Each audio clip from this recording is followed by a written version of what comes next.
Developing right now on Morning News Now, a shocking outburst by a suspected killer. This morning, the 26-year-old charged with murder in the shooting death of health insurance executive Brian Thompson is behind bars in Pennsylvania and fighting extradition to New York after a judge denied him bail. All this as new information comes to light about the suspect's past. He was such a bright person. He had everything going for him. He was the kind of person that you would know was going to do great things. We have team coverage with the latest on the case, including a possible injury that may have been a motive. Developing overnight, emergency in Malibu, where a wind-fueled wildfire has burned down several homes. And this morning, high winds triggering red flag warnings across Southern California. We'll bring you the latest. Plus, uphill battle for some of President-elect Trump's controversial cabinet picks. This morning, several nominees heading back to Capitol Hill to try to win Senate votes. Meanwhile, the Justice Department in Mr. Trump's first term accused of violating its own policies. We will explain. And it's a woman's world. New this morning, Forbes is out with this year's list of the world's 100 most powerful women. We'll bring you the highlights, including some names you might not have heard of just yet. And also, some you might have, like Beyonce that was in that picture there. I bet you've heard of Beyonce, and also perhaps someone key in sports this year yes, who exactly. had a great year. Good to have you with us this morning. I'm Joe Fryer. And I'm Savannah Sellers. Thanks for starting your Wednesday with us. We're going to begin with a case against Luigi Mangione, who is charged with the murder of UnitedHealthcare CEO Brian Thompson. The 26-year-old was denied bail by a Pennsylvania judge yesterday, where he's currently in custody on forgery and gun charges. He's also fighting extradition back to New York to face that murder charge. His attorney says he plans to plead not guilty to all the charges against him in both states. Mangione shouted at cameras on his way into court yesterday.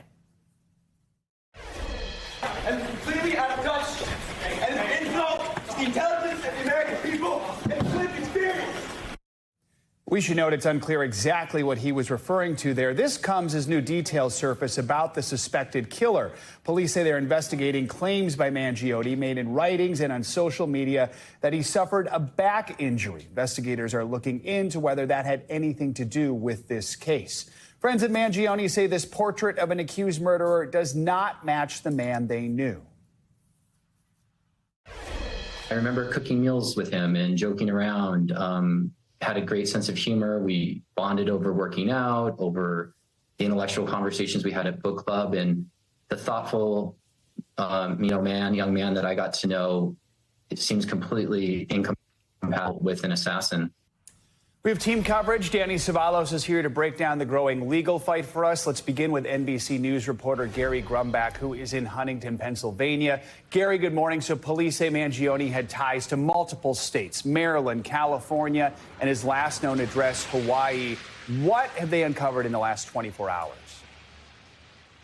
Hey, good morning, guys. Yeah, investigators here are running into a suspect who is not cooperating with investigators and so far not speaking to them either. It's an interesting point here. We saw his outburst going into court yesterday. He tried to speak up in court. His attorney told him to be quiet. And that all relates to what the possible motive, what the possible background could be here. Here's what NYPD Commissioner Jessica Tisch had to say about that. You see anti-corporatist sentiment, a lot of issues with the healthcare industry. I think the whole thing is an absolute tragedy. You have a father, a friend, a family man who was killed. Now, we have a few quotes from some of the writings that were found in Mangione's backpack. I want to read some of them to you here. It says, quote, "I do apologize for any strife or traumas, but it had to be done. Frankly, these parasites simply had it coming." He also says, to the feds, "I'll keep it short because I respect what you do for our country. I'll save you a lengthy investigation. I plainly state that I wasn't working with anyone." Guys. Gary, we know Mangione's attorney has said his client plans to plead not guilty to all charges against him. What do we know about what's next in the legal process? Have we heard anything else from the defense? Yeah, so Mangione is going to get extradited to New York. It's simply a matter of time. Yesterday in court, the judge laid out essentially two ways to do this, the easy way or the hard way. The easy way would have been to waive extradition, and he would have been headed right off to New York. The harder way is to get the governors involved, and that involves what is called a governor's warrant. And that means Governor Kathy Hochul of New York will have to sign a warrant and go through a legal process to get a court hearing here in Pennsylvania to get Luigi Mangione back to New York so he can face those charges there. Guys. Mangione comes from an affluent, successful family in Maryland. Are any response from them to this investigation and these charges? Yeah, we haven't heard too much. All that stands right now is a statement from his cousin, who's actually an elected official in Maryland. And he says, in part, quote, he's shocked and devastated by Luigi's arrest. What we have heard from is a number of his friends and acquaintances who say plainly, as you played earlier, they never could see someone like Luigi Mangione doing something like this. Guys. All right, Gary, thank you. Let's get more on this with our legal analyst, Danny Ceballos. Danny, thanks for joining us on this. So let's start on this concept of extradition. We just heard a little bit there from Gary. He said he will be extradited. It's just a matter of time. But as we mentioned at the top, Mangione is kind of fighting that right now. Walk us through that process, because that's really what's going to kick this whole thing off, right, for him to get back here to New York on that more serious murder charge. Pennsylvania has a law that requires the governor to turn over someone like Mangione to a requesting state, that's New York, who wants him for a prosecution. It requires that. He can conduct his own investigation, but ultimately, if there is a pending criminal case, he's got to turn him over to New York. There is an exception. It's not going to come into play here. Because Mangione is being charged by Pennsylvania separately, the statute does give the governor discretion to keep him, to prosecute him in Pennsylvania. Governor Shapiro is never going to do that. And Gary's right. He will be extradited. He has the right to file a petition for habeas corpus in Pennsylvania, challenging his detention. That's a fancy legal phrase for basically challenging why he's detained. But he will lose, because all they have to show is, number one, is he charged in New York? And number two, can they disprove? In other words, they have to show that he was in New York at the time of the crime. Now, that's an interesting wrinkle. Will he put on evidence that he wasn't in New York? If he does, that's something that the prosecution's going to want to see. It's highly unlikely he's going to be able to prove that he was simply not present. But in a way, it puts the burden on him. So very interesting to see how they approach that standard. At yesterday's hearing, bail was denied. We heard from Mangione's attorney. Let's listen to a little bit of that. In Pennsylvania, the Constitution says that all crimes are generally a bailable offense. The exception to that is if it's a capital case, which means the Commonwealth or the government is looking for the death penalty. Since the crime, at least what was set forth by the district attorney, was alleged to be a second-degree murder, that's not life without parole. So I believe that bail should have been set. I guess I can't imagine a world where the judge would have granted bail in this situation. Does the attorney have a strong point there? He's mostly right. It is true. The Pennsylvania statute says that bail should be permitted unless, and that sounds crazy for extradition, because the whole point of extradition is usually you're dealing with a fugitive. But he's right that the statute does provide for bail. But the exception is if it's punishable by life or death. The statute in New York makes second-degree murder punishable by a series of years, I believe minimum 15 years, up to life. So the question is, under the statute, does it require either life or death, or something that is merely punishable by life? If that's the case, then they properly denied bail. So respectfully, we may have a disagreement on what the statute actually means. We've played out, it made a lot of headlines yesterday. People probably saw it circulating on social media, Mangione shouting as he was being taken in by authorities. We also have a little bit of information about what was in this document that was left with him. And it seems like he's kind of trying to make this point with what happened here. How do you handle a client like that? What would you advise? What would you say after seeing that outburst, after reading some of what's come out of that document? This is probably a client you would put in the category of difficult clients, because there's a lot of evidence building up against him, and it's inconsistent in the sense that, hey, if this was some political statement, then why was he fleeing? But that's really that's not something his lawyer is concerned about now. I just want to make clear, his attorney last night did a media whirlwind tour. He's going to be his lawyer for all of 20 minutes because he's a Pennsylvania lawyer, specifically an Altoona lawyer. That's not somebody who's close to New York. He's going to handle the Pennsylvania extradition, but there's no doubt in my mind that when Mangione gets to New York, he's going to hire the biggest of big shots who know New York procedure. And even when his attorney was asked that, he said, well, I don't really know if I'll continue to be the lawyer. I can answer that. He's not. They're going to hire someone in New York who knows New York procedure. And this sort of procedure here is going to last maybe a week, maybe 2 weeks. He's going to get returned to New York, and we will probably never see this lawyer again. Danny Savalas, thank you very much. Firefighters in Southern California are struggling to battle a wildfire in Malibu that's fueled by strong Santa Ana winds. The Franklin fire began burning late Monday night and has quickly grown to more than 3,000 acres. The wildfire is forcing people across the region to evacuate their homes. That includes celebrities like Dick Van Dyke and Cher. NBC News correspondent Dana Griffin is there with the latest. Dana, good morning.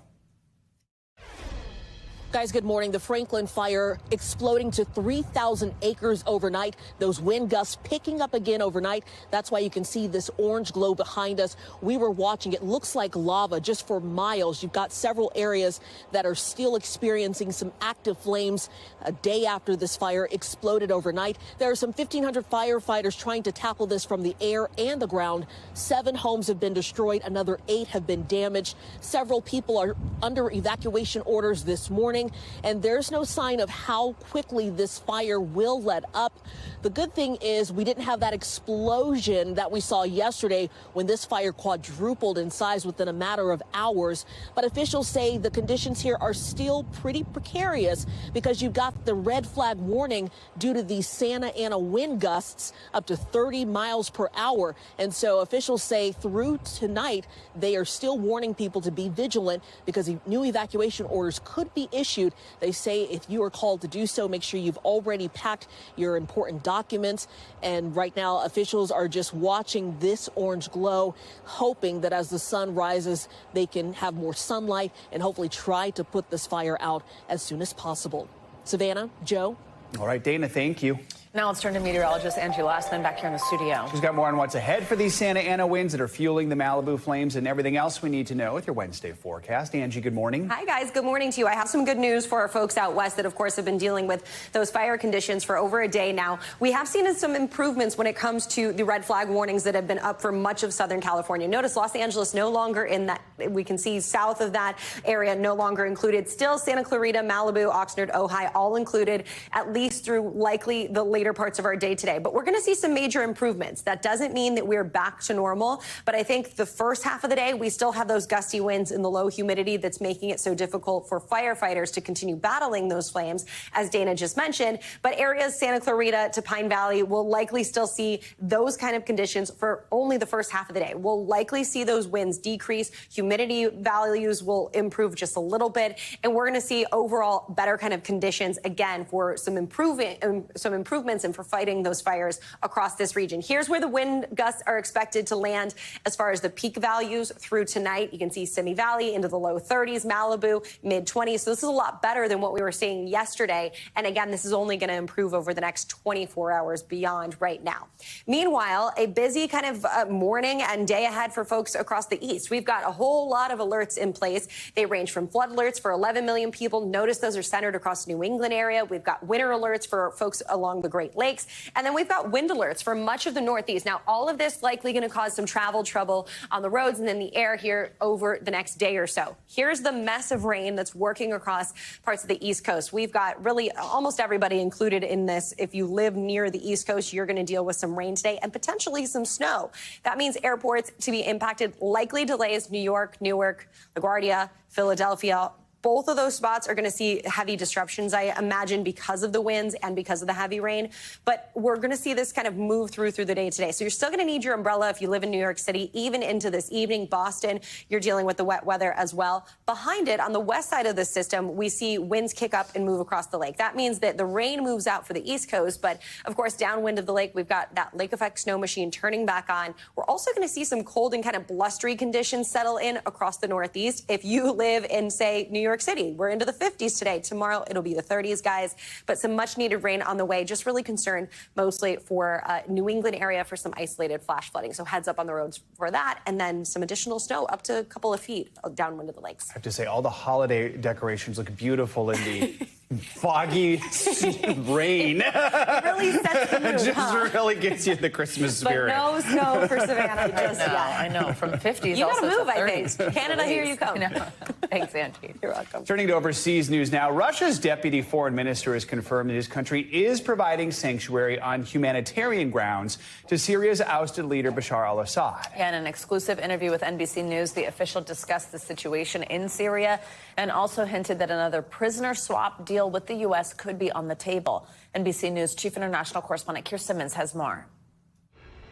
For the first time, Russia confirming reports it has former Syrian President Bashar al-Assad in an exclusive interview with NBC News. President Assad is in Russia. It would be very wrong for me to elaborate on what's happened and how it was resolved, but he's secured, and it shows that Russia acts as required in such an extraordinary situation.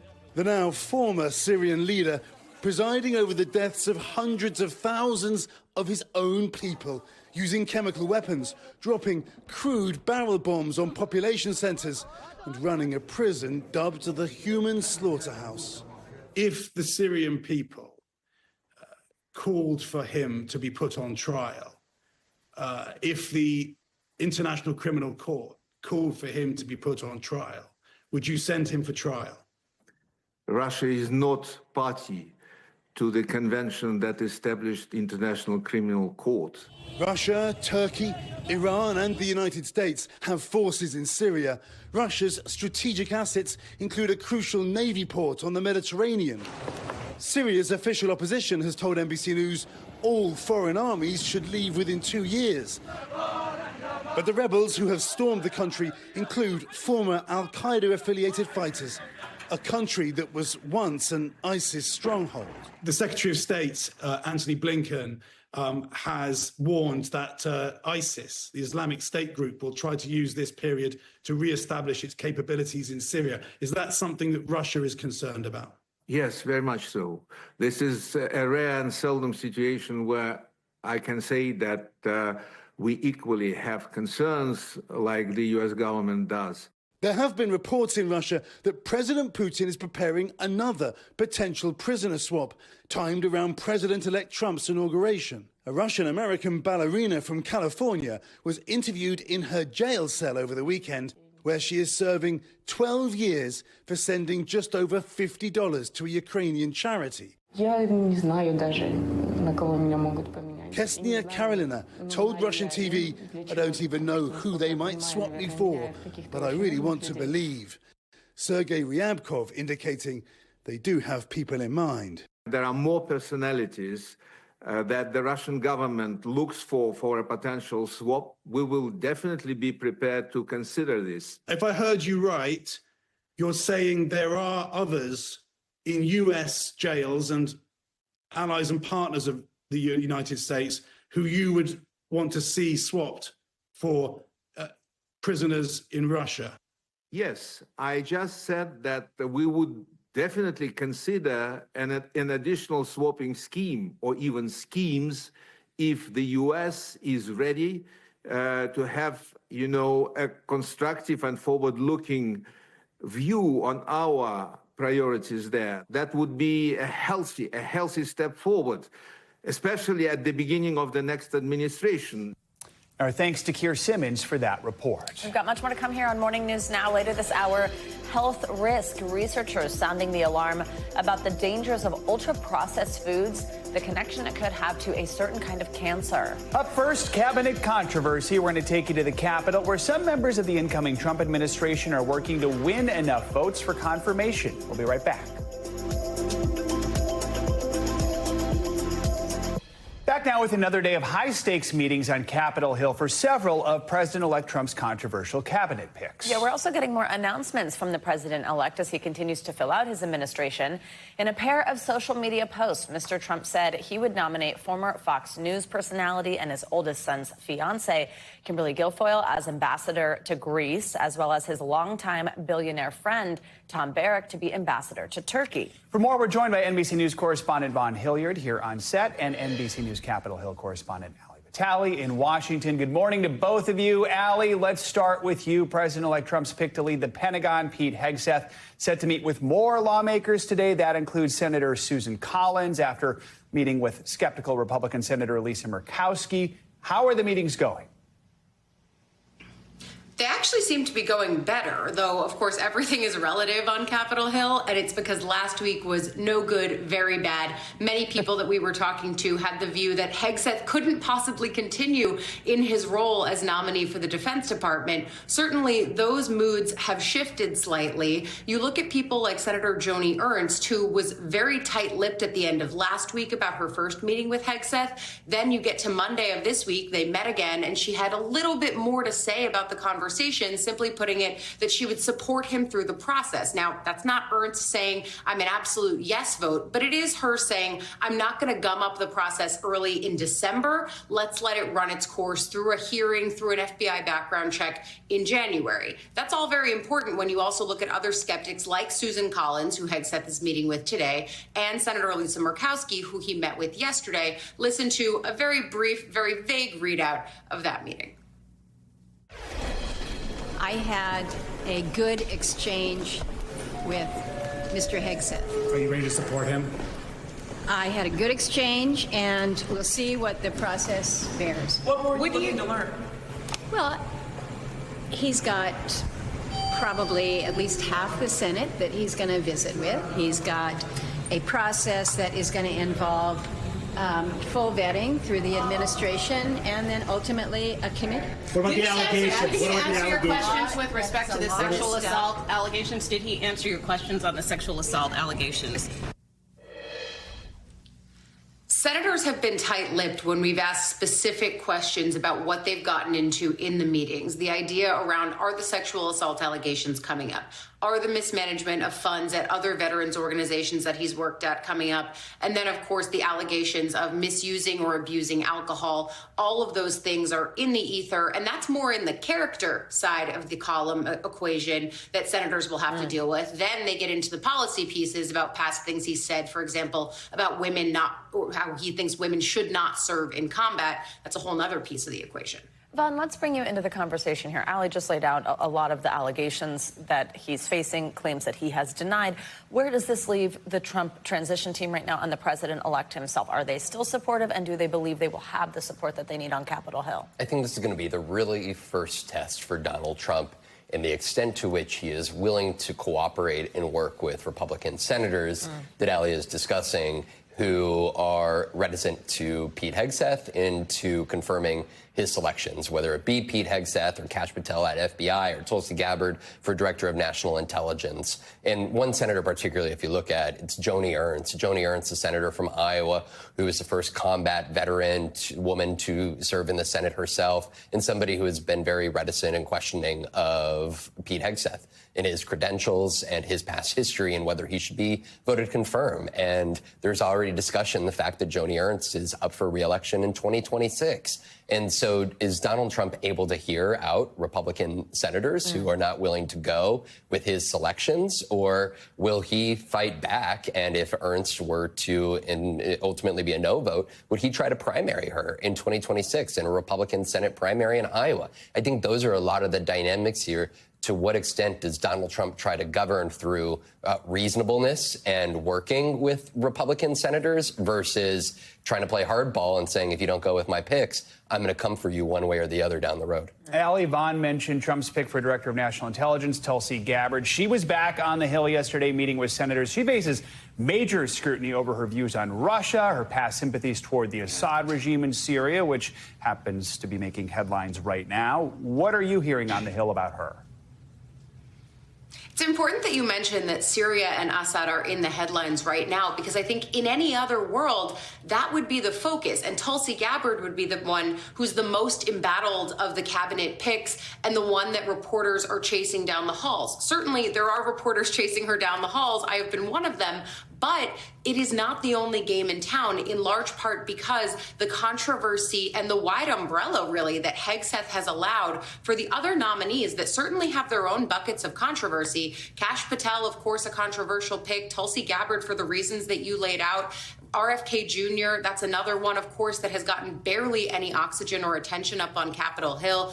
All of these picks are sort of benefiting from first Matt Gaetz's pick at Attorney General, but then Pete Hegseth. It's never good when one of your cabinet secretaries is mired in controversy, but this is an administration in waiting that has never shied away from controversy. And in fact, I think Vaughn hits the nail on the head. They are supportive of the Hegseth nomination, in large part because Trump himself has rarely, if ever, said I'm sorry or backed down or admitted to making a mistake in judgment. By pulling the Hegseth nomination, that would be what happens. It's different than Gaetz, and you have to, I think that this is important for all of us to keep in mind. Gaetz is sort of an imperfect paradigm for a cabinet nominee in the Trump era because he pulled himself out of contention and it didn't last a very long while. This is a different scenario where we're watching Hegseth hold forth and hold fast, in large part because once one domino falls, you know what happens to the rest of them. And I don't think the Trump camp wants to get into that posture. They'd rather just fight it all through and sort of see how far they can bend the Senate to their will.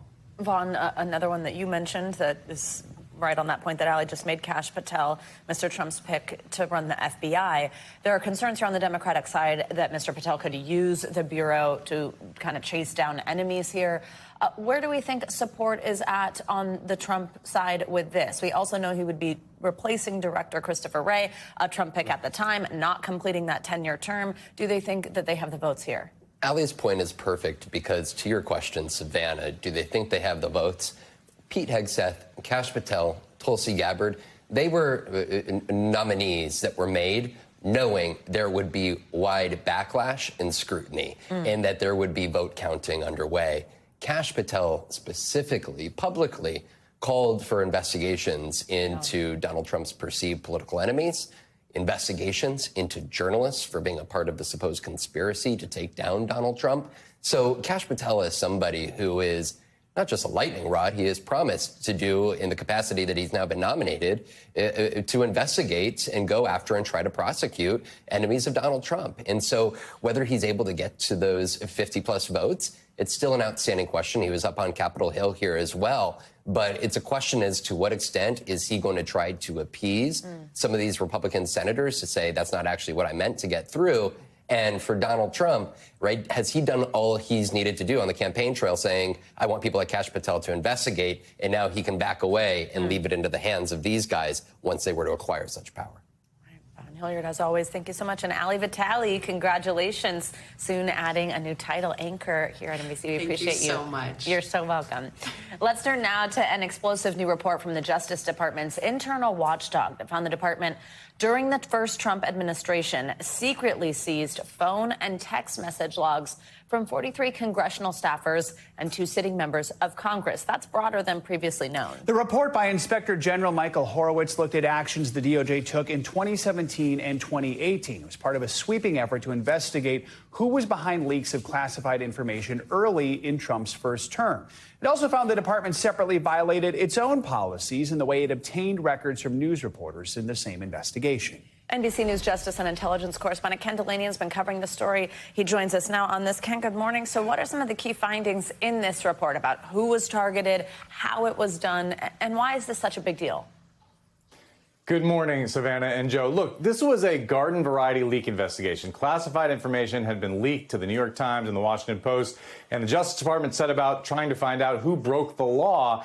And that was fine, but what happened after that crossed a few lines, according to the Inspector General. Nothing was illegal here, but what career prosecutors did was they subpoenaed phone and text logs from, as you said, dozens of congressional staffers, 2 Democratic lawmakers. The congressional staffers split both parties, including Kash Patel, now Trump's pick-to-be FBI director. He was a congressional staffer back then. His records were grabbed up. And they did that without even informing the Attorney General at the time, Jeff Sessions, without running it up the flagpole. And the Inspector General found that raised questions about separations of power because, you could have whistleblowers, for example, from the Justice Department calling those congressional committees. The DOJ really doesn't have a right to that information, or at least there should be some oversight. In terms of a few years later, Bill Barr takes office as Attorney General. He decides to reignite these investigations. He personally approves subpoenas of the records of some of the reporters involved. And that raised another set of questions. And in fact, it violated a guideline at the time that said he should have consulted an outside committee. The Biden Justice Department later put in place a policy that says you can't do that anymore except in emergency circumstances. But that's just a policy. That could be repealed on day one of the Trump administration, guys. So, Ken, some of the guidelines for how the Justice Department can carry out these kinds of investigations have since changed. What are the rules now? What would have been the situation if what happened a few years ago would happen today? Right. So in terms of the congressional subpoenas, the rules now would require a line prosecutor to notify senior officials at the Justice Department before he or she issued these subpoenas. And I should add, these are secret because they go to Apple or Verizon. They demand all the communication records, which shows who the people are calling and texting with. And then they impose a gag order preventing Apple and Verizon from informing the target, so they can't even contest it in court. So to do that for members of Congress or staffers, they would need permission. And in terms of reporters, as I said, it's now banned under a Justice Department policy except in exigent circumstances. All right. Ken Delaney, and thank you very much for joining us. Coming up, chatbot concerns parents accusing a popular app of encouraging children to hurt themselves. When we come back, the lawsuit just filed and what happened when we tried the app out for ourselves. Up first, though, sweet relief, why researchers say a little dessert every now and then might actually be a good thing. Your weekly checkup is next here on Morning News Now. We are back now with details about a recently filed lawsuit that seems to confirm some of the worst fears about artificial intelligence. In the suit, parents claim that an AI chatbot encouraged their child to hurt themselves and become violent. NBC News senior legal correspondent Laura Jarrett shows us what happened when she put the app to the test. A clear and present danger to American youth. That's the blistering claim against a popular chatbot service, Character AI, now sued over disturbing content that parents say artificial intelligence pushes to children and teens. At the heart of the case, a feature on the app that allows users to chat with seemingly human-like characters known as companion chatbots. But according to the lawsuit, a bot coaxed a previously happy teenage boy into engaging in self-harm by cutting himself. The bot telling him, quote, "It felt good," and appearing to sympathize with the teen's complaints. His parents had limited screen time, allegedly writing, "I'm not surprised when I read the news and see stuff like child kills parents after a decade of physical and emotional abuse." Lawyers for the parents say this isn't a design flaw, but the direct result of underlying design choices. What we see is that it sends these kids down these terrible rabbit holes. I tried out the app myself.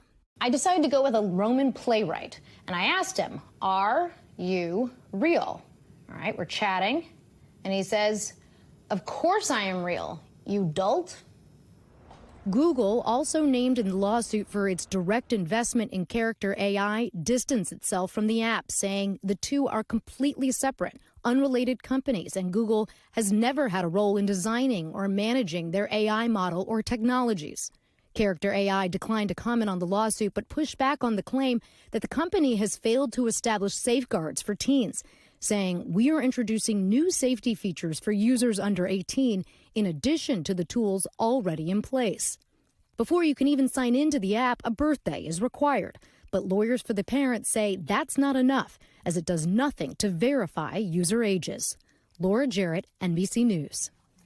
Time now for our weekly medical checkup. We're kicking things off this week with new research revealing a potential link between ultra-processed foods and cancer. Yeah, also why occasionally indulging in your favorite sweet treat could actually be good for your heart. NBC News medical contributor Dr. John Torres joins us to discuss some of these health headlines. Dr. John, good to have you with us. So we have reported on a lot of research about the effects of ultra-processed foods. Now, a new study published in the journal Gut has uncovered a potential link between these common foods and colorectal cancer. What can you tell us? And good morning, and that's exactly right. Over the last few years, we've learned more and more about these ultra-processed foods and how they can be bad for our health. And we're talking things like potato chips, sausages, mass-produced bread, unfortunately even ice cream and donuts. And what they found out here specifically was looking at colorectal cancer. And they took tumor cells, this is down in Florida, researchers looked at them and found out they had molecules of inflammation a lot higher than they normally should have, and a lot higher than regular intestinal cells have. And they linked those to the ultra-processed foods people were eating. Now, one thing we do know is ultra-processed foods can actually hinder healing and can accelerate the growth of these tumors, and so that's the big concern. So what are the doctor's orders here? Well, the doctor's orders are simple. You want to make sure that you eat food that is good for you. Food is definitely medicine. You want to make sure that you're eating the things that are right for you, and that means a healthy diet, particularly a Mediterranean, a DASH, those types of diets that have a lot of fruits and vegetables and olive oil types oils in them. On top of that, you also want to make sure that you limit the packaged foods, you limit the ultra-processed foods. All right, Dr. John, if you're lagging during the day, you're in need of an extra boost to maybe help clear your mind. This is new research from the University College London. It found that working out may help your brain for up to 24 hours after. This is another one. We've talked a lot about benefits of certain things, certainly of working out. But what exactly does that mean, help your brain for a full day? And is there something specific that we should be doing during a workout? I think most of us, when we lag during the day, we think, okay, let's go ahead and grab some caffeine. That'll pep me up. But it turns out exercise can do that as well. And what they found out that exercise actually increases the blood flow to parts of your body, and particularly to your brain. And exercising more than usual, they found out can actually increase your memory the next day. And so what they're saying here is that exercise, instead of just benefiting you then and maybe a few minutes later, it actually benefits you for about the next 24 hours. And on top of that, it can help with a lot of things. And the study looked at a few things. One, exercising, moderate to vigorous exercise. They also looked at making sure you got at least 6 hours of sleep and limiting your sitting. And they found out those are all the healthy things to do to keep our brain healthy as well. So what are the doctor's orders here? Well, the doctor's orders are simple. You want to go ahead and plan your workouts. Get an exercise program out there. We're coming into the new year. Make that a resolution you stick with. Prioritize your brain. And that's not just with exercising, but with sleep, not sitting as much during the day, and definitely good food. So that's some pretty good news. Let's go with some really good news here. Despite everything we just discussed, for those who maybe need an occasional sweet treat to help get them through the day, there's a new study published in the journal Frontiers in Public Health found indulging every now and then could actually be good for your heart. But there's a warning about soda, right? Exactly. And, it was an interesting study because they looked at a couple different things, and they found out when it came to heart health, and particularly when it came to stroke, cardiac arrhythmias, those atrial fibrillation to be the main one, and cardiac failure, that high excessive sugar can actually cause those to happen or bring those on, more likely to bring those on. And the other thing that's a big culprit are those sugary, fizzy drinks, think sodas. Interesting, though, they also found out that lacking sugar in your diet, in other words, restricting sugar almost completely, can make it bad as well. And so what they're saying is moderation is the key here. You want to go ahead and make sure you get a little bit of sugar in your diet, but not too much. Just use it definitely as a treat. So what are doctor's orders here? Well, we're coming into the holidays, which is a huge sugary time period for us. So moderation is definitely the key. And you want to make sure that if you are indulging in sugars, reach for that solid sugar, reach for those cookies or brownie or things like that, a cake occasionally, and avoid those fizzy drinks as best you can. Moderation definitely is the thing you want to do here because, again, too much and too little seem to hurt us. It was that sweet spot of just a little bit that seems to help. Or just pour olive oil on it, right? There you go. Yeah. I've never had a cookie with olive oil. Yeah. I'm not sure I'm not so sure that. when we talk about the first one, processed foods. I don't know if we mean all these candies we're seeing here versus, a cake or something a little. Yeah, and it's definitely, the more homemade, the more local made you can get, the better, the less processed. definitely going to help you There out. you go. A little treat every now and then. Dr. Torres, good to see you. Thank you. Thank you. Well, now let's go from physical health to mental health, just as important, and the holidays can be a stressful time for a lot of us. A new report by the American Psychiatric Association found 28% of Americans are feeling more stressed this year than they did last year. For more on why we're feeling this way, let's bring in Raul Andrews Jr. He is the executive director of the American Psychiatric Association Foundation. Good morning very much. Good morning. Thank you very much, I should say, for joining us. First, let's talk about what causes all this stress. What are some of the biggest things that have us stressed out when it comes to this time of year? Well, good morning and happy holidays. Holiday stress is normal, but what our poll shows year over year is that we're still trying to struggle with finding the perfect gift and being able to pay for it. We're still worried about grief for the loss or the missing loved one who used to be at the table but won't be here this time. And then sometimes, we have the issues around, am I going to be able to get the meal I want? Having that perfect meal that comes out of the holiday season. It's not all bad. The report found 41% of people are looking forward to seeing loved ones over the holidays. Tell us what else is helping to actually boost people's spirits this season. So the great news out of this poll, 41%, well over 2 out of 5, can't wait to see family and friends. All right. The other thing that we saw from the poll is people are looking forward to that good food. You just had a segment about nutrition. And then the one that we really are trying to lean into this year, about 8% of our respondents to the poll are really looking forward to taking some time off. And as we did a little bit more research, what we found out in America, there are over 760 million days of unused vacation time.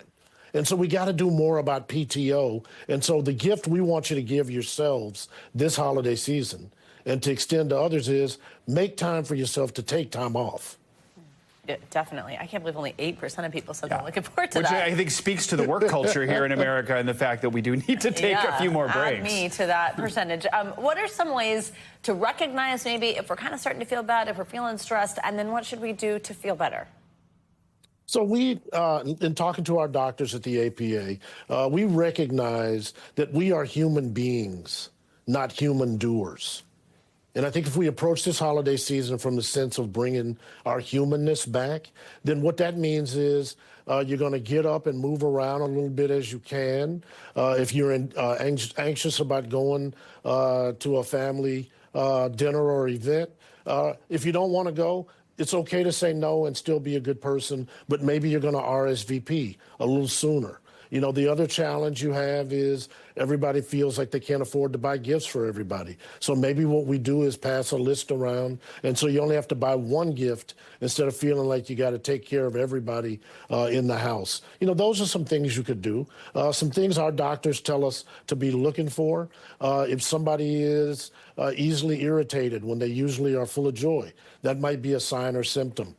Some of us aren't sleeping that 6 hours plus a night. That is a sign or symptom that there might be some negative stress. Raul Andrews Jr., thank you very much. Happy holidays. I hope it's a relaxing one for you. Happy holidays to you, and let's take that PTO. Exactly. Coming up, a real-life Onion headline. Yeah, judges blocked the satirical paper from buying right-wing site InfoWars. We're going to bring you the latest on that legal battle. This is Morning News Now. We're back now with financial headlines, starting with a federal judge blocking a $24.6 billion deal between Kroger and Albertsons. CNBC's Silvana Henao joins us with that and some other big news. Silvana, good morning. Hey, Savannah. Hey, Joe. Good morning to you. Yes, so a federal judge rejects the $25 billion merger of Kroger's and Albertsons.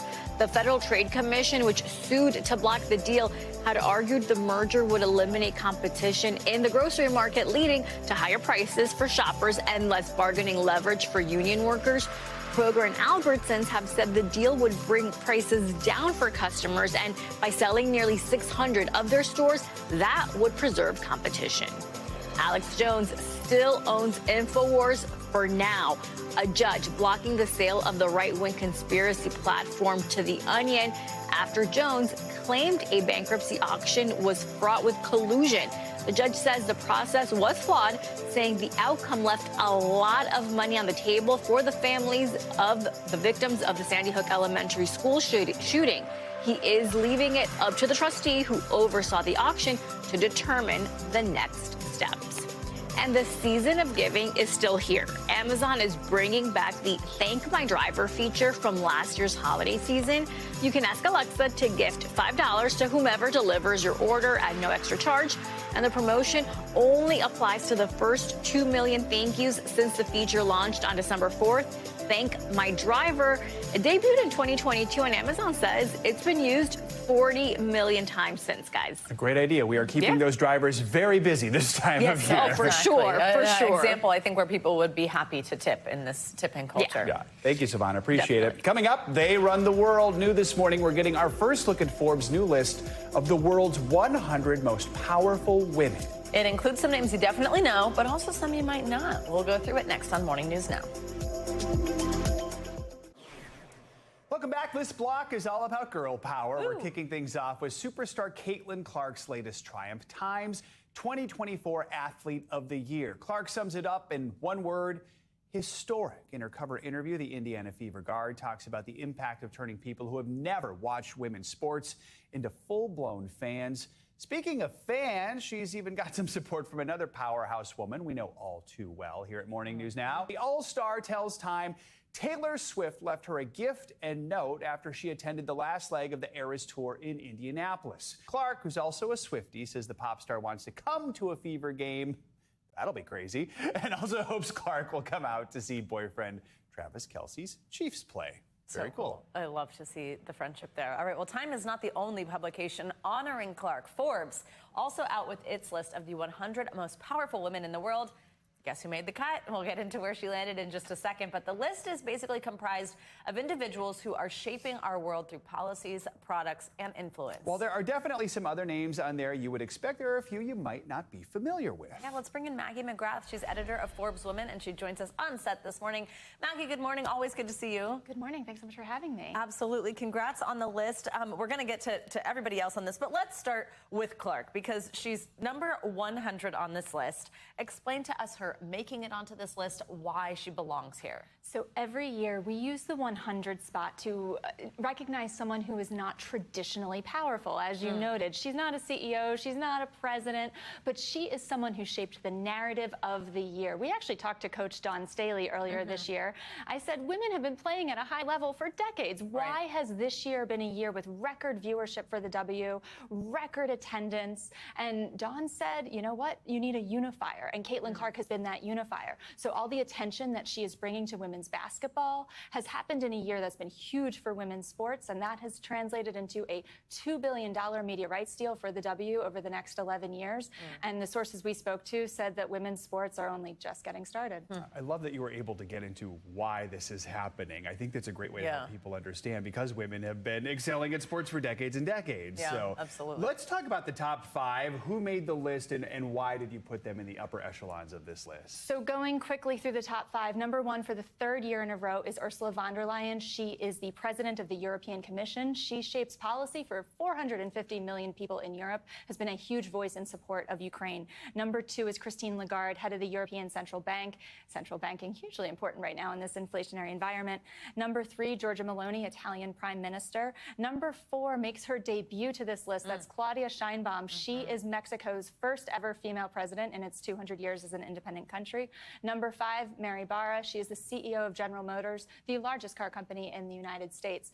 And that brings me to what makes the list. We look at people who command significant money, people, power, influence. So we look at GDP for country or territory leaders. We look at revenue, market cap, valuation for companies. We look at populations. We look at media mentions. We were basically asking, how many people do you influence? And over the course of this 100 list, we have estimated that the women on this list influence 1 billion people and command roughly $33 trillion worth of economic activity. Wow, that's just incredible. It's really interesting when you look through the list and we're seeing presidents of countries, prime ministers, CEOs, and then there are a lot of people that, of course, have so much influence in the media and entertainment space. One of our own, Donna Langley, a woman I look up to. She's so cool. She's so kind.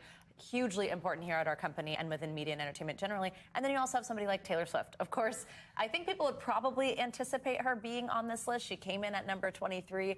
But walk us through how women like this make this list when you compare them to somebody like a politician. Well, we saw through the Eras Tour how she has affected local economies. Yeah. Last year, there was a roughly $5 billion impact on local, state, and city economies when she came to town. So Taylor Swift affects economies. She herself is a billionaire, and of note, she is the first musician billionaire on the Forbes list to become a billionaire on the basis of her music alone. A lot of the other musician billionaires have businesses on the side, but Taylor has done it on the power of her music.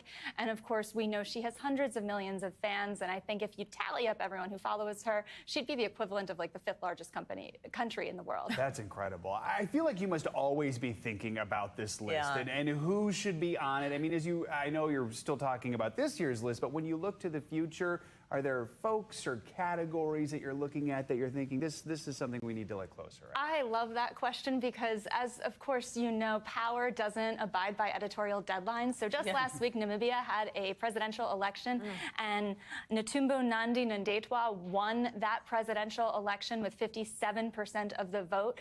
Because she was just elected last week and won't take power for another few months, she is on our woman to watch list. She faces a high unemployment rate, especially among young people in her country, so we'll be watching to see what she does there. We're also looking at folks like Selena Gomez. Talk about incredible social reach. She has 600 million followers across her various social platforms. She's getting Oscar buzz for Amelia Perez, and her company, Rare Beauty, is one of the top sellers at Sephora. There's an incredible list there, and I think Selena's going to have an incredible year this next year, too, especially with all the Oscar buzz around her movie. All right, Amy, thank you so much. Maggie, excuse me. Thank you very much. I just renamed you. Good to have you with us. Congrats on the list. That's going to do it for this hour of Morning News Now. Stay with us, though. The news continues right now.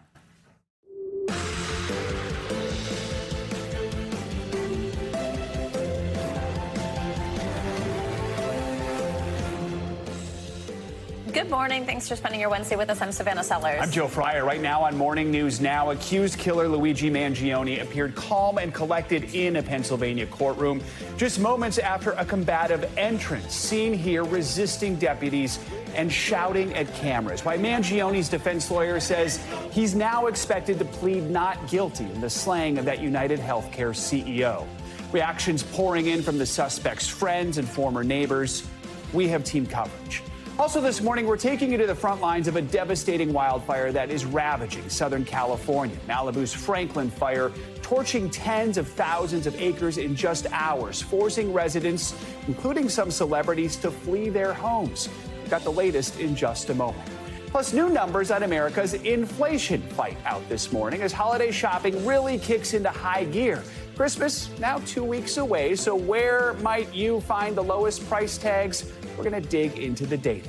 And a green new look at the future of flight this morning. We're giving you a look at some cutting-edge tech that's bringing the power of whisper-quiet batteries to the skies. Imagine that. Just quiet flights. I know. I can't imagine that. There's some other noise that they can't do anything about. Exactly. Let's start in Pennsylvania. Suspect Luigi Mangione was denied bail yesterday, just 24 hours after he was arrested for the murder of UnitedHealthcare CEO Brian Thompson. The 26-year-old suspect is in custody there in Pennsylvania for gun crimes and forgery charges. Mangione is also fighting extradition back to New York, where he is charged with murder.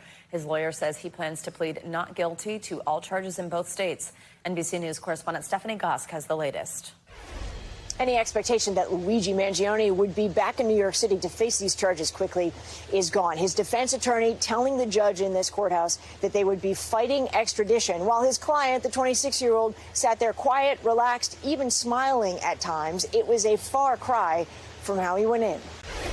26-year-old Luigi Mangione resisting sheriff's deputies as he entered the courthouse in Pennsylvania Tuesday, shouting at cameras. I'm completely out of touch and insult the intelligence of the American people and lived experience. Mangione is charged with murdering UnitedHealthcare CEO Brian Thompson in Midtown Manhattan in a brazen shooting that sparked a days-long manhunt. His attorney says they will fight efforts to extradite him to New York, potentially slowing down the process for weeks. For the record, he's pleading not guilty to this. And I've seen zero evidence at this point. These new photos released by local police show the moments before officers detain the alleged murderer. And now more background on the suspect's possible thinking emerging. NBC News learning that in an internal NYPD analysis, investigators are looking into whether Mangione had grievances against the healthcare industry, possibly seeing the killing as a, quote, symbolic takedown in a fight against corporate power games. Police also say Mangione was carrying a 3-page handwritten document. 3 senior law enforcement officials tell NBC News the notes were critical of the healthcare industry in the U.S., and specifically UnitedHealthcare. Writing in part, "I do apologize for any strife or traumas, but it had to be done." Mangione wrote that he acted alone, but while the NYPD says there's no indication he had help, they have not ruled out the possibility. This morning, the NYPD also warning of copycats. And Mangione has seen some support online in the wake of the shooting, with many expressing frustration with the healthcare industry. Officials have been pushing back and urging calm. But this guy's not a hero. He's not a hero. If you have any issues with somebody, we don't go out there and commit violence. We don't go out there and commit. This guy committed cold-blooded murder. Investigators are still looking closely at the 3D weapon. They're trying to determine, according to a senior law enforcement official, where Luigi Mangione got it, whether he received it from someone or he built it himself. Back to you. All right, Stephanie, thank you. As the investigation continues to unfold, we're learning more about Mangione's personal life. He was a top-performing student. He was named valedictorian in high school, and he came from a family of wealth and privilege. Police say they're investigating an alleged back injury Mangione posted about on social media, and that he appeared to have connections across the country in at least 4 states. NBC News correspondent Sam Brock is here with more details. Sam, good morning. Yeah, guys, good morning. This back issue really coming into focus right now. Now, according to the owner of a co-living community on the Hawaiian island of Oahu, Mangione suffered from debilitating pain that he says affected everything that he did. He said Mangione came to Hawaii to live a healthier life, but his time there might have also provided a window into how that pain could be connected to a crime.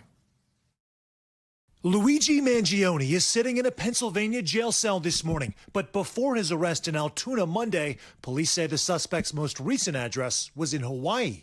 That's where R.J. Martin says he met Mangione in 2022 when the engineer and UPenn grad interviewed for a spot at his co-living community. Martin says Mangione spearheaded a book club and wanted to surf, but ran into roadblocks because of intense back pain. He says at points, the Maryland native had a hard time sitting up straight and struggled to have intimate relationships. What did you know about the condition of his back? I knew it was something that constantly weighed on him. It was something that impeded him from doing many things. An archived version of Mangione's now deleted Reddit account showing the suspect wrote that he had sciatica and low back pain. Also posting about brain fog. In 2018, writing, "It is absolutely brutal to have such a life-halting issue that wears down the critical, logical thinking mind," adding that others don't understand his symptoms. Martin says he last checked in on his friend about 9 months ago and found out he'd undergone back surgery, with the 26-year-old sending him an X-ray. It just broke my heart to know he had these 3-inch screws in his spine. Those who knew Mangione reacting. I just remember him as always being a kind, well-liked person. I just can't imagine what drove him to this. Many who knew him expressing surprise, not only at the charges, but how it could take 5+ days for his capture with such an extensive network of friends nationwide and a family with a significant public profile. And yet, it took a complete stranger to ID him at a McDonald's. Is this a name you saw anywhere prior to this arrest yesterday? It is not. And we have been working this hard for 5 days and gotten hundreds of tips to our tip lines, but this was not a name that was called into us. Now, many in Mangione's life left with lots of questions, but few answers. He was such a bright person. He had everything going for him. He was the kind of person that you would know was going to do great things. So in all of their conversations, Martin said he never heard Mangione complain about the health insurance industry. He said he was not aware of any medications he might have been taking for that pain. Mangione's decision to have the back surgery, he says, appeared to be in the making for years. We should also add, guys, 2 senior law enforcement officials say they are investigating to see if it has any connection whatsoever to the case. Again, it remains part of what they're probing right now, but we do not know if there is even a relevant connection to what happened. All right, Sam, thank you so much. Thanks. Well, on Capitol Hill, several of President-elect Trump's embattled cabinet selections are meeting with lawmakers as they work to secure the votes they'll need for confirmation. NBC News senior Capitol Hill correspondent Garrett Haake joins us now from West Palm Beach near Mar-a-Lago with the latest. Hey, Garrett, good morning. Hey, Savannah, good morning to you. And yeah, look, the Capitol has been buzzing as these selections slip from meeting to meeting, surrounded by reporters all the way. On tap today for Pete Hegseth is a sit-down with moderate Maine Republican Susan Collins, who could, along with just a handful of other senators, sink his nomination or send him to the Pentagon. This morning, another day of high-stakes meetings on Capitol Hill awaits President-elect Trump's pick to lead the Pentagon, Pete Hegseth. A great process, and we are honored to be a part of it. The combat veteran turned TV host meeting with skeptical GOP Senator Lisa Murkowski on Tuesday. I appreciate your input a great deal. The Alaska lawmaker making no commitment to support Hegseth after their meeting. I had a good exchange, and we'll see what the process bears. But the embattled Hegseth, who has denied claims of excessive drinking, financial mismanagement in previous positions, and a sexual assault claim for which he was investigated but never charged, still has the backing of the president-elect and appears to be gaining ground among the GOP senators who will determine his fate. I will listen to those accusations, but they have to be credible, and they have to be presented in a fashion that Pete can rebut.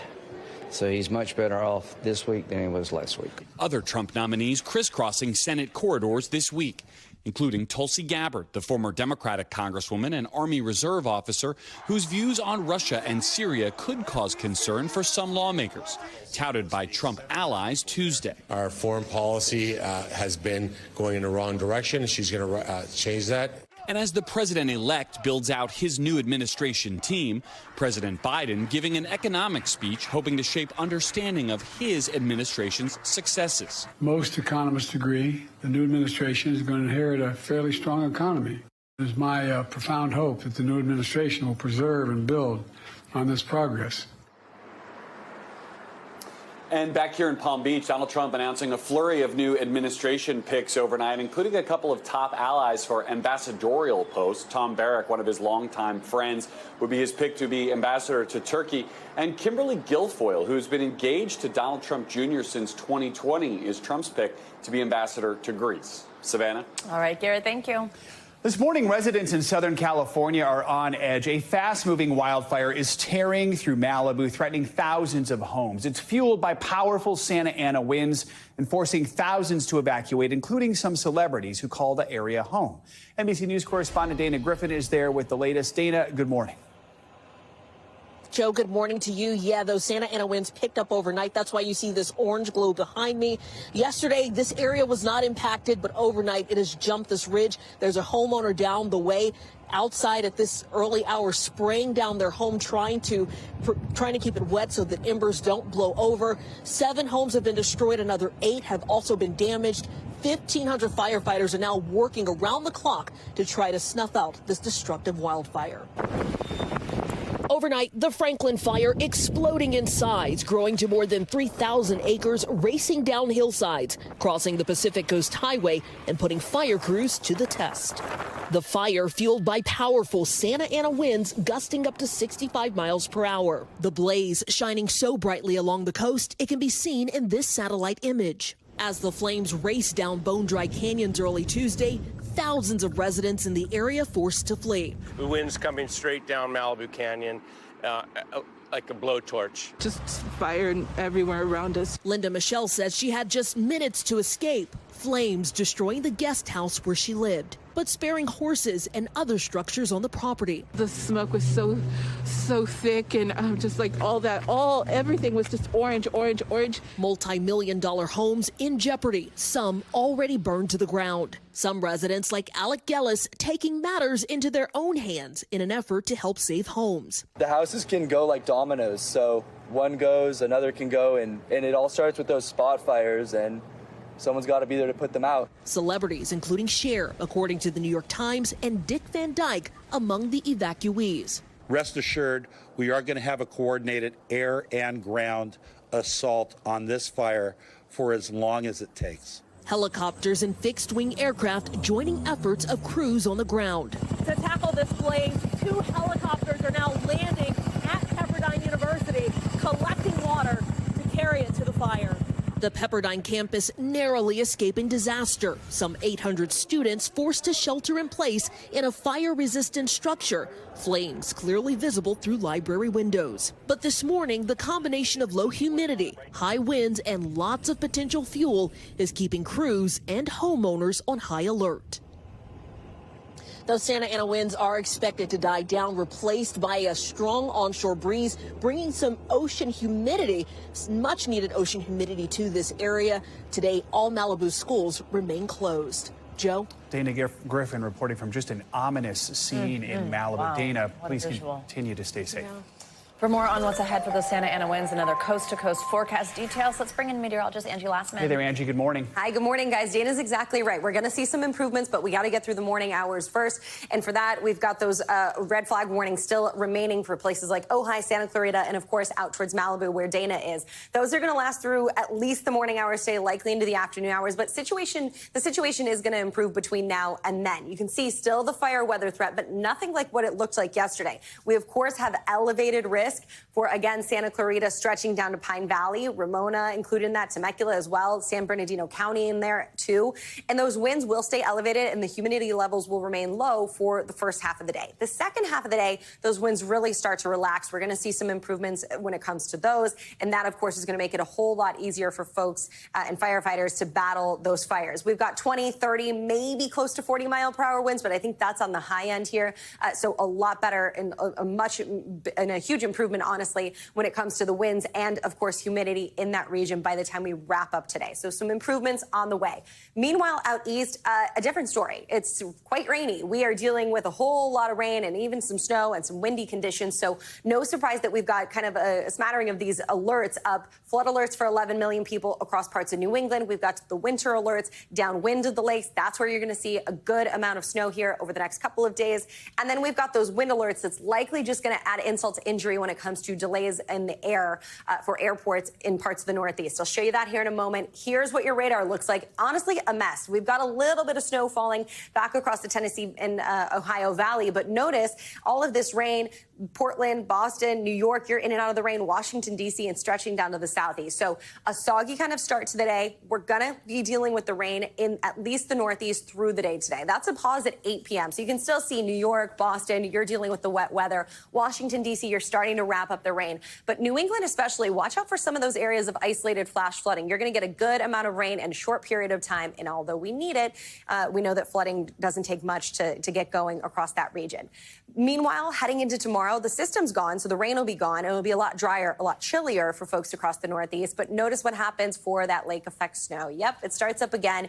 We're going to see some of those heavy snow bands setting up on the east side of the lakes downwind, and that's going to give us a good amount of snow over the next few days. Here's a look at the rainfall forecast, up to 4 inches in some spots. That is, of course, good news. We need the rain. It was quite a dry fall, but we'll see what kind of problems ensue when it comes to flooding for folks there. And then there's the snowfall forecast. Notice 24 to 36 inches in the most persistent band. So we'll see some really heavy snow bands setting up again in those same spots that were hard hit over the past week or so. Watertown, Erie, you'll pick up a good amount of snow, as well as the northern portions of the lower peninsula of Michigan. So some good snow for folks there, and some windy conditions too, guys. 50, 60-mile-per-hour winds in some spots. So this is just another thing that'll cause some problems when it comes to air travel today and getting those planes off the ground. Maybe just get a holiday umbrella. Maybe that will help make it feel festive, like it's Christmas and I winter have an umbrella wonderland. that when you look up, it's actually a sunny sky. Oh, that's pro tip. That too. You pro can do tip. that. That's cute. I like that. Thanks, Angie. We're back with a break-in at the home of another famous athlete. The Cincinnati home of Bengals quarterback Joe Burrow was burglarized while he was on the road with the team Monday night. Not the first time we've seen something like this. Investigators have been warning about this trend of targeting professional athletes. NBC News correspondent Shaquille Brewster has the latest from Cincinnati. Shaq, good morning. Good morning. And authorities are not officially confirming any link between this break-in and the others that have targeted professional athletes, but the resemblance is abundantly clear. These are break-ins that officials have called fast, efficient, and professional. As Bengals quarterback Joe Burrow was leading his team to victory in Dallas Monday night, someone broke into my house. Police say his Cincinnati area house was broken into. We do have a shattered window in the bedroom. The bedroom has been ransacked.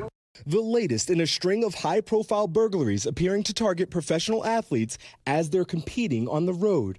According to an incident report, Sports Illustrated model Olivia Ponton, who police say works for the quarterback, arrived at his house Monday night and called 911. Can they please send other people? It's like completely messed up. Her mother also making a call. My daughter is there. This is Joe Burrow's house. She is staying there. He's at the football game. Police not detailing what was damaged or taken, but it comes as several professional sports leagues are warning players and teams of burglaries by organized and skilled groups. In October, the homes of Super Bowl champions Patrick Mahomes and Travis Kelce were broken into within hours of each other. It's frustrating. It's disappointing. Multiple NBA stars also hit in recent months. Milwaukee Bucks forward Bobby Portis saying on Instagram his home was burglarized in early November. They took most of my prized possessions. While no suspects have been identified in any of the cases, the NBA sent a letter to staff saying league security received a FBI briefing that connected many of the home burglaries to transnational South American theft groups, and that groups are primarily focused on cash and items that can be resold on the black market. Two senior law enforcement officials telling NBC News last month the FBI is working with local authorities to find their suspects. They can do the reconnaissance. They fly a crew in to actually do the physical break-in. So none of those people are even in the country when they start investigating it. The NFL's memo suggesting that athletes always activate their home security systems and avoid posting expensive items on social media, as investigators work to track down the suspects before the next away game heist. Now, the county sheriff says that an off-duty deputy was actually on detail at Burrow's home. We know that officials are now going to neighbors, talking to them to see if there are any surveillance videos that capture the suspect or suspects in this case. By the way, we have reached out to Burrow for comment. He has not responded to our request, but the NFL says that it's been in close contact with the Cincinnati Bengals. Joe? All right, Shaq, thank you. Now to the latest mystery in the skies. By now, you've probably seen some of these bizarre, mysterious videos of drones in New Jersey. While some are planes, others are drones, some as big as cars. Pressure is now mounting on officials to figure out who is flying them and why. NBC News Now anchor Gotti Schwartz has the latest. In the skies above the east, reports of mysterious drones. Look, guys, there's one there, one there, one there. Turning into thousands of posts going viral online. Coming in one after one. With people from coast to coast now spending a lot more time looking up and pointing their cameras into the night. This is bizarre. There's more over there, look. Some could be optical illusions, planes that seem closer than they are. You can hear that one. That is definitely a plane. But others have defied normal explanation. What the Car-sized drones operating for hours in restricted airspace and able to elude local law enforcement when they send their own drones up to give chase. In New Jersey, the Army reporting the Picatinny Arsenal has had 11 unauthorized drone incursions in the last month. Look what's back again. Same spot as last night. 21 local mayors now demanding answers from the state. The minute you get eyes on them, they go dark. This is something we're taking deadly seriously. The entire month before that, it was nightly drone incursions over Langley Air Force Base. Let's just start with current events. Congressional hearing on Capitol Hill on the national security threat drones pose. What is going on in New Jersey? We're investigating, but I don't have an answer of who's responsible for that, of one or more people that are responsible for those drone flights. But for those who see them on a nightly basis. Not a plane. That is a drone in the airspace. The drones are a very real reminder. Almost hear a little bit of a hum. That our airspace. It's a very little thermal signature. Is not as secure as we might hope.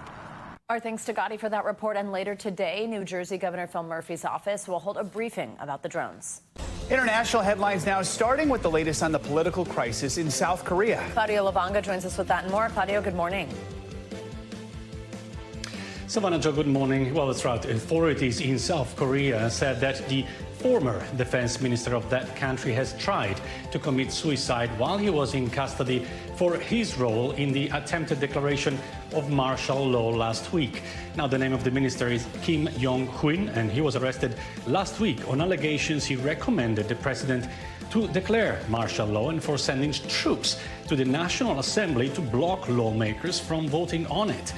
Now, the Justice Minister confirmed Kim tried to kill himself at a detention center in the capital, Seoul, but officials stopped him and he's now in stable conditions. Let's go now to Sydney, where vandals attacked a Jewish neighborhood overnight. The police intervened in the city's suburb of Woollahra after a stolen car was torched and anti-Semitic words were scrawled on walls. Authorities in Australia say that this is the latest in a series of recent anti-Semitic attacks in the country, and comes as police search for 3 suspects over an arson attack at a synagogue in Melbourne last Friday. The spate of attacks has prompted authorities to set up a special task force to tackle anti-Semitism. And let's end this tour of the world in Granada, where people were left scratching their heads after the Spanish Scrabble Championship was won by a New Zealander who, well, doesn't speak Spanish. His name is Nigel Richards, and he's considered a bit of a legend in the world of Scrabble. He has won 5 championships in English and even won the French contest by allegedly memorizing the entire French Scrabble dictionary in 9 weeks, thanks to his photographic memory. Where apparently even Scrabble enthusiasts can't find a word to describe how impressed they are, guys. How about wow, which is surprisingly 27 points with the triple word score. Yeah. So there you go. Of course you know that. Claudio, thank you so much. Coming up, as we look ahead to a second Trump White House, we're digging into what the Department of Education might soon look like. After the break, we're going to chat with Secretary Miguel Cardona about the president-elect's threats to shutter the agency and his past 4 years under President Biden. That's all next on Morning News Now.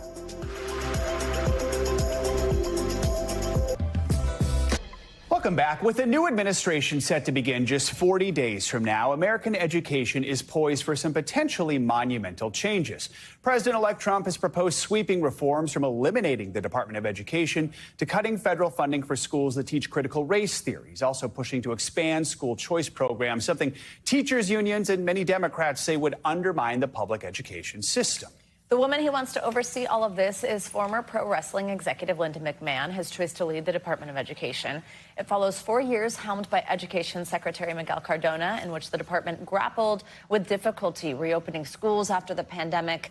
You might remember the botched rollout of new college financial aid forms, multiple attempts by President Biden to cancel student loan debt, and campus protests over the war in Gaza across the country. Education Secretary Cardona joins us now to reflect on these last few years and discuss what's in store for the future of American education. Secretary, thanks so much for joining us this morning. We'll talk a lot about what we've seen over the last 4 years, but I think it's important to talk about what we could see over the next 4 years. And these promises from President-elect Trump to get rid of the Department of Education. Now, they can't come in. It's not like a light switch and flip it off on day one, but there are some things they can do from the inside to really try and return many of the responsibilities we've seen at the federal government to the states. How much does this worry you? Who do you think will be impacted most by some of the changes we're hearing proposed? Sure. Well, first of all, as a parent and as a lifelong educator, I know this is the wrong message you want to send to the country at this time, that education is not that important. And I think what it will do is affect the most vulnerable populations, students that struggle with reading and math, students with disabilities, children in rural areas. So we have to recognize that what we're doing, in essence, is promoting a plan that removes some of the civil rights protections of students across the country. And as a former state commissioner of education, I can tell you, decisions are made at the state level. The federal Department of Education doesn't really have a role in curriculum. It doesn't have a role in a lot of the things that they're purporting. Yeah, I think some people maybe see it as not so much that they're not valuing education, but that they want to do things differently. Like, for example, when it comes to school choice, something that we mentioned, critics say could undermine the system. On the other side of the aisle, some parents would like to see this. Walk us through how something like that could impact education, and do you think we could see that pretty much out of the gate with the Trump administration? I believe firmly that this is a plan to dismantle public education. It's a plan to privatize and commercialize, if you will, K-12 education, like they tried to do with for-profit colleges that turned out to be a disaster. So, you know, public education is not for sale. I'm totally fine with school choice. I think parents should choose where their children go to school. What I don't agree with is taking public education dollars to fund vouchers in schools that don't accept all students or can't meet the needs of all students, in particular students with disabilities. So Totally fine with school choice, but not at the expense of public education. Let's talk about student loan relief. According to your own department's data, your administration forgave $166 billion in loans, a huge number. That's despite the Supreme Court ruling against the president's plan. You constantly saw this pushback about it from Republicans. Did that surprise you that so many people were against forgiving these loans? Yeah. You know, it's over $176 billion. Close to 5 million people in this country's lives changed as a result of these policies. And am I surprised? I'm not. You know, it's unfortunate, though, because when we are bailing out the airline industries or bailing out banks, we don't see the level of opposition that we see when we're trying to support blue-collar, hardworking families here in America with some of their student debt relief.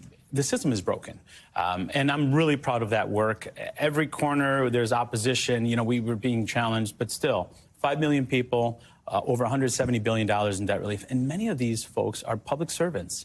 The people that we said were, you know, people that we needed in our classrooms, our firefighters, our police officers, veterans, everyone that we called essential 4 years ago are benefiting from public service loan forgiveness. So this is a program that I'm proud of, and no other administration has come close to the debt relief that we've provided and fixing a broken system. We can't have you here and not ask about the FAFSA rollout. Yes. Something I know you've answered a lot of questions on.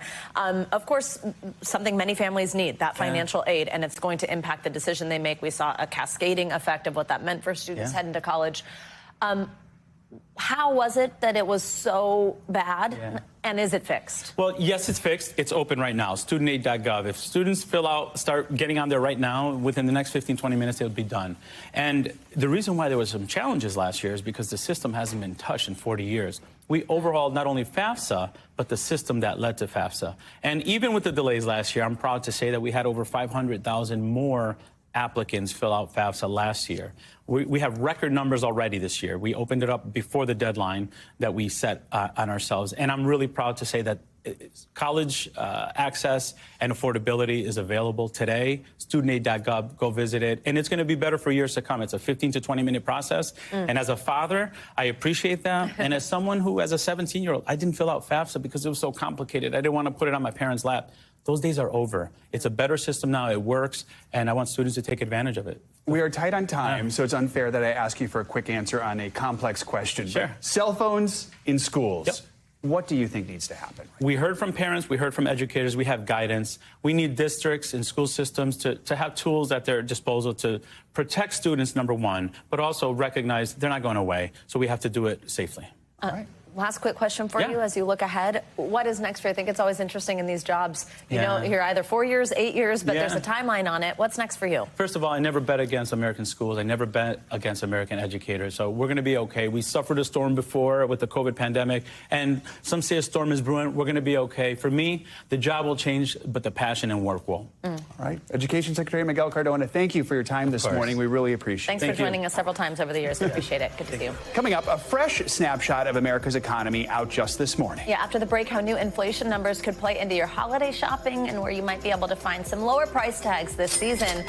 Oh, we got the bobblehead. Our economic dream team's here. Brian Chung, Caleb Silver, they're on the case, digging into the data, watching your wallet. Are they going to give me a bobble on the way out? We are back with some breaking economic data for you. Inflation rose by 2.7% in November. That's year over year. 0.3% month over month. That was broadly in line with expectations. All right, of course, we've got to talk more about these numbers, what they mean for you. We've got NBC News business and data correspondent Brian Chung, Investopedia's editor-in-chief Caleb Silver. Good morning to our economic dream team. Brian, I will start with you. Walk us through these numbers and how they compare with previous months. Yeah, well, these numbers tell us, to no surprise, as most Americans will feel, that prices are still going up in America. They're just going up at a slower pace. So what we're talking about here, when you say 2.7%, that's how much prices increased in America between November of this year and November of last year. If you look at the October to October period, it was 2.6%. So it actually accelerated a little bit. And here's a chart of the yearly rates of inflation over the last year. It tilted up to about 2.4% in October. And again, that new figure that we got around here, 2.7%, 2.7% around here, actually. So it's actually a noticeable increase, although you'll notice it was certainly better than some of the above 3% yearly readings that we were getting earlier in the year. So inflation broadly is slowing, but it's kind of staying sticky in this area. Economists, by the way, say that where we want to be, somewhere closer to 2%. So, Caleb, your reaction to this, what does this say about the health of our economy right now as we get to the end of the year? Yeah, as Brian said, we're stuck here in this inflationary environment between 2.5% and 3%. But where you look at where the prices have been increasing, it's the services part of the economy, the things we kind of can't avoid, little medical services, transportation, a lot of people traveling. So we're kind of stuck there. We know the Fed would like this down closer to 2%, and it's just been this endless drumbeat of how long it's going to take, how many rate cuts it's going to take to get there. The economy is cooking along. We're still spending, right? The GDP looks strong. Unemployment is only at 4.2%. That said, prices are kind of where they are, and they're not really going to go much lower anytime soon. Brian, let's break it down by category. Where did we see things go up, go down? What are we seeing? Well, we did see food prices increase. They actually accelerated on a month-over-month basis, due in part to prices for food away from home. So dining out at restaurants getting a lot more expensive. But look, here's some of the staples that most Americans are buying on a daily basis.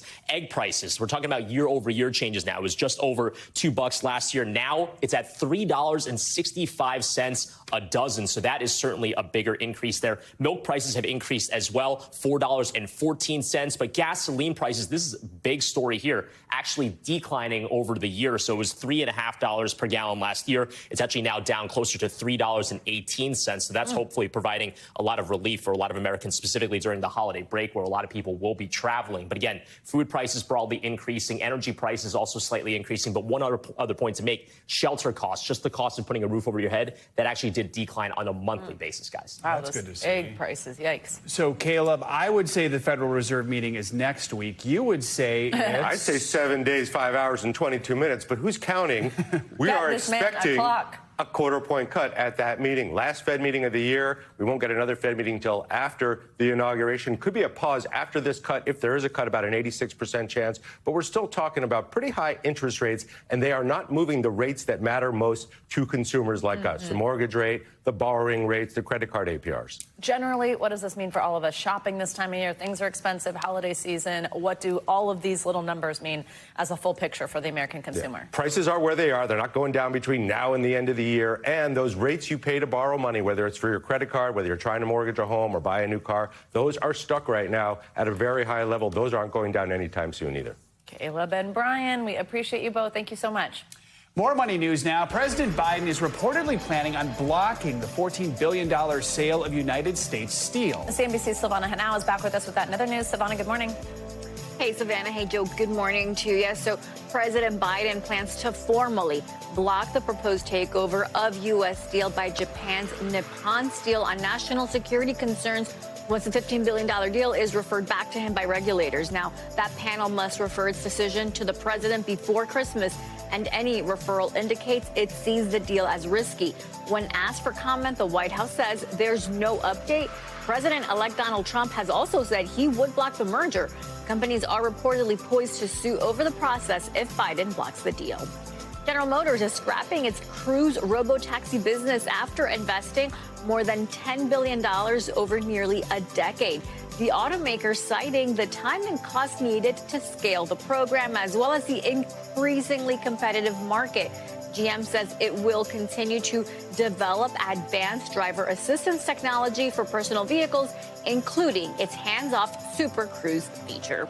And Granny is fighting phone scammers. O2, Britain's biggest mobile network operator, recently launched an AI chatbot called Daisy, and it mimics an older woman with all the time in the world to chat about everything from knitting to her cat. Now, the aim is to keep scammers engaged as they try to get her bank information. Last year, the FBI said people over 60 were swindled out of more than $3 billion from phone scams. Know more about how that works. Yeah. And I want to know more about the cat. All right, Silvana, thank you. This morning, we are taking an in-depth and very cool look at what your future passenger flight might look like. And if you drive a battery-powered car, it might be familiar. NBC News aviation correspondent Tom Costello joins us with what many say is the future of flying. It's honestly kind of hard to believe. Tom, this is cutting edge. Good morning. Cutting edge, smart, new technology. We're talking about a plane that is so quiet, no engine noise. You can hear the wind whistling past you on the outside of the plane. And it's fast, actually beating the chase planes that try to keep up. And this morning, in a big show of confidence, an overseas airline is placing an order, first to fly mail, but eventually passengers. In the skies over Vermont, a green future of aviation is taking flight. 3, 2, 1. And it feels a lot like something you may have driven. This is streamlined like a battery-powered car almost. It is. This is the window into the soul of the aircraft. Just like a Tesla, the cockpit is computer-driven and touchscreen. So here we're in the cockpit, and we're just going to turn the avionics on here. Okay. Your side sticks here is how you control all the control surfaces, and this is your throttle. Kyle Clark is the founder and CEO of Beta Technologies, building a new aircraft that's turning the aviation world on its tail. Turning off the combustion engine with its carbon emissions and flipping on an emission-free battery pack. All the batteries are here, and there's 5 batteries. 1, 2, 3, 4, 5. A revolutionary design powering a 6-seater aircraft at 1,700 feet per minute with a 250-mile range. And the propeller is on the rear instead of the front. Right. It makes it quieter. It makes it significantly more efficient. And Beta's planes are already flying training missions for the U.S. military. So Beta has 2 models, the traditional plane taking off and landing from a runway, and then there's this model over here, a vertical takeoff and landing version. Part helicopter and part plane, allowing you to take off from a runway or a helipad, flying over traffic and then landing in the middle of a city. Short hops. You know, you're going from Boston to New York. It's an annoying drive in the traffic.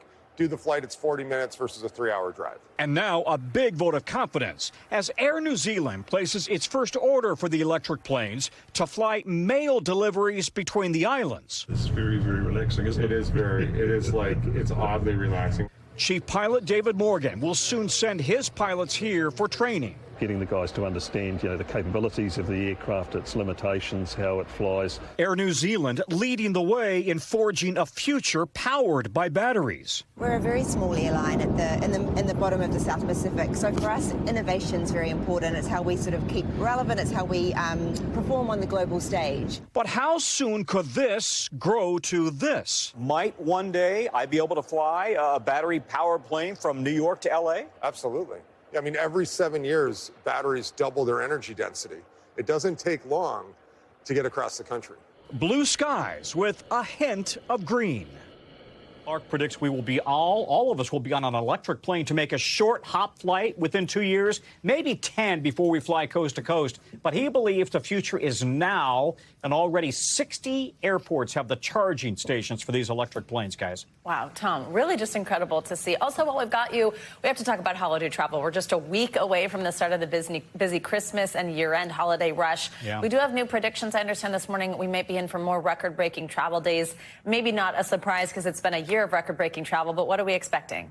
Yeah, both the airlines and AAA say the surge we saw for Thanksgiving will just continue through the December holidays. That was just the warm-up act. So AAA this morning is predicting 119.3 million people will travel 50 miles or more from Saturday the 21st to Wednesday the 1st. And the vast majority, as you see there, will drive. 107 million people on the roads. Hey, guys, think about that. That's a third of the population. Oh, boy. Most people, of course, prefer the flexibility of driving, especially if they have kids in the car. Gasoline right now, cheaper than last year, right? We're averaging $3.02 a gallon nationally. A year ago, we were at $3.12.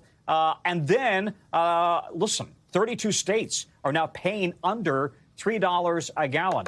When it comes to the busiest days to drive, AAA says the weekends before and after Christmas will be the busiest on the roads, with delays 30% worse than normal. Sunday, the 22nd, could be the worst, so you may want to avoid that if you can. Let's take a look quickly at air travel, because the TSA says every one of the TSA's top 10 record-breaking days for air travel has been this year. And the Sunday after Thanksgiving was a barn burner, the most ever, nearly 3.1 million. As for the upcoming holidays, the airline's now estimating 2.8 million passengers a day, 6% more than a year ago. 54 million people flying between December 19th and January 6th.